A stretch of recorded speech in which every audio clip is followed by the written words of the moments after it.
Welcome back to episode 96 of 5 Minutes of X, where 5 is flexible and the mutants keep multiplying. I'm reading every mutant. Well, they haven't really been multiplying lately, so that's not really true. I'm reading every mutant comic Marvel ever made month by month. This week, Marvel brags about issues still being 15 cents and then releases a 25-cent comic the next month.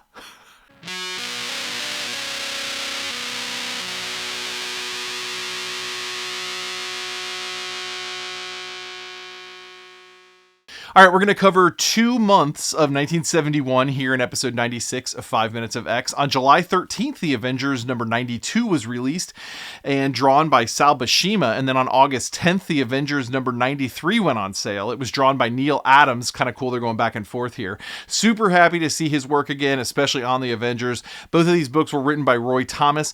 Also on July 20th, the X-Men number 72 hit the racks. It reprinted X-Men 21 and 24, which may be the most annoying thing they could have done here. The annual number 2 that I spoke about in the last episode covered issues 22 and 23, so this just like sits in the middle. It's a total mess. The cover here is a recolor of issue 21. It's a better touch in this particular case, but that covers all the new news to talk about.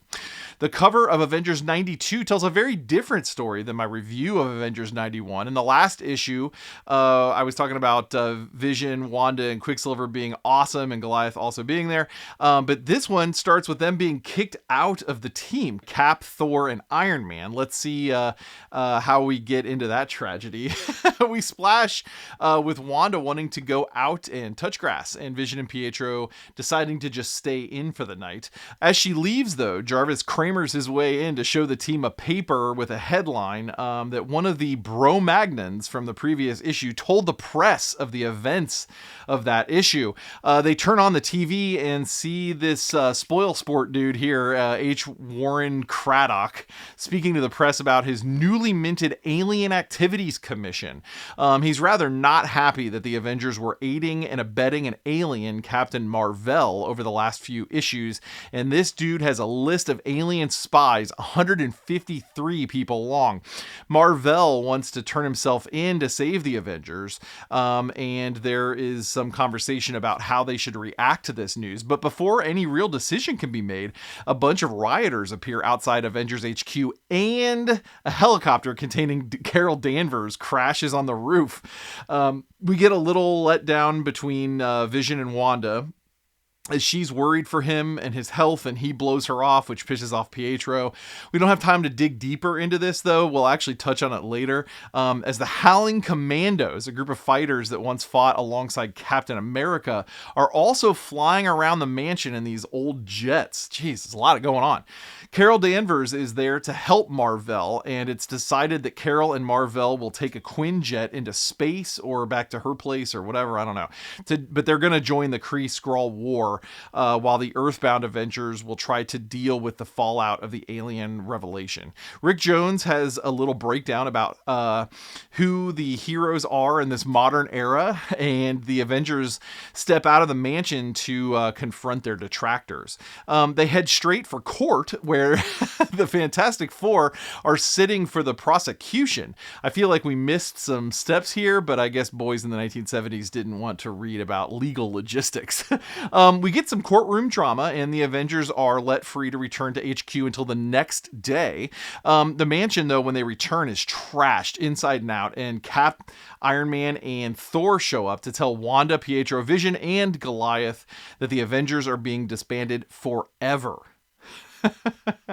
That opens us up to Avengers number 93, which is weird. It's a almost double-sized issue that costs 25 cents instead of 15 cents. Usually a double-sized issue will be plastered with the length. Double-sized issue all over the cover.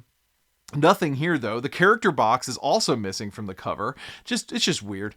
This isn't an anniversary issue or anything, so I really don't get it. And our splash page is Vision Kramering his way into the room with Thor, Captain America, and Iron Man in the mansion that he was just kicked out of.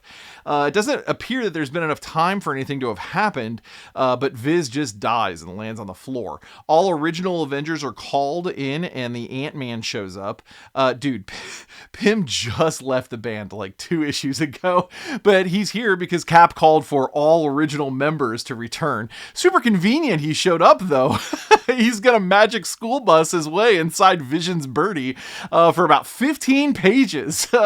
This part of the story is super fun and has great art, but there are no mutants in it, so I'm gonna fast forward to Vision having been fixed by Ant-Man, and we flash back to the court scene from the last issue, and Viz tells the story of what happened after he, Wanda, Pietro, and Goliath left Avengers HQ in the previous issue.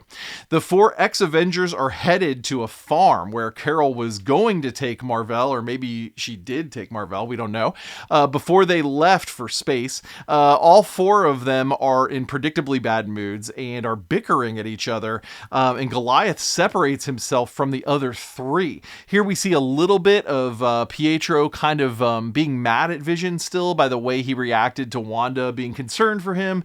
I don't know, we're clearly building towards something, but it's just kind of not there. I don't know. But anyway, as Vision flies over a fence, he gets folded like a pretzel and falls to the ground near some cows.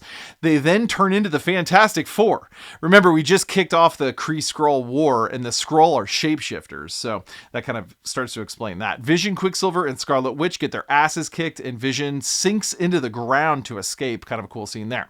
Once the coast was cleared, he floated himself back to Avengers HQ, where he burst into that door and started this issue. Part 3 of this issue begins with Mar-Vell and Carol Danvers captured by the Skrull. They want to take back Earth for themselves, but are currently hunting both Goliath and Rick Jones. The fake Fantastic Four, the FFF, take out Rick and Goliath, and we get some telling instead of showing before we cut back to space, where, well, presumably space, where Mar-Vell is escaping and setting Carol loose as well. As everyone fights everywhere, Mar-Vell and Carol are on a ship counting down to some sort of blast off. As the countdown commences, the pages go wide and pseudo colorless. It's really cool. It's a really neat look here. Turns out that farmhouse was the spaceship all along, and Carol Danvers was actually the Super Skrull, something that was just introduced in this. It was introduced elsewhere in the Marvel Universe, but just introduced for this particular comic in Avengers anyway. The ship takes off with Mar-Vell inside, and we have no idea where Wanda or Pietro are at all.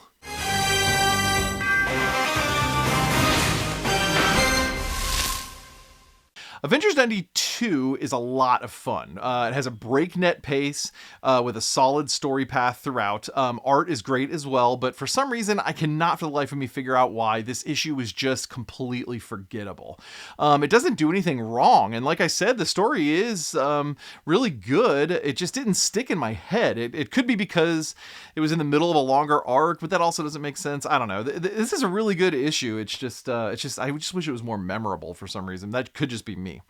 Avengers 93 is such a not normal Avengers story. I really like it. It's not actually 2 full issues, but it's close. It could have been 1 without that Ant-Man magic school bus scene, but I'm glad it was in there. I just don't get why. I'm not complaining though. The art here across the whole issue is top notch, and the countdown art style change is just amazing to go through. I went back and read that section like 4 times. I love when comics change their art style to highlight a scene like that, and then change it right back to get you back into the story. This story arc is good enough that it has me wanting more, so I'm excited to get to these next issues. It's turning out to be really good, surprisingly good. Another chapter in the Mutant Chronicles is complete. You can find the Mutant Character Guide, the reading list, and signs of a cry for help at jordy.com. New episodes are Wednesdays at noon and Fridays at 4 p.m. Eastern. As of this date in comics, we are 1,085 days away from the introduction to the most famous Marvel character of all time. So close!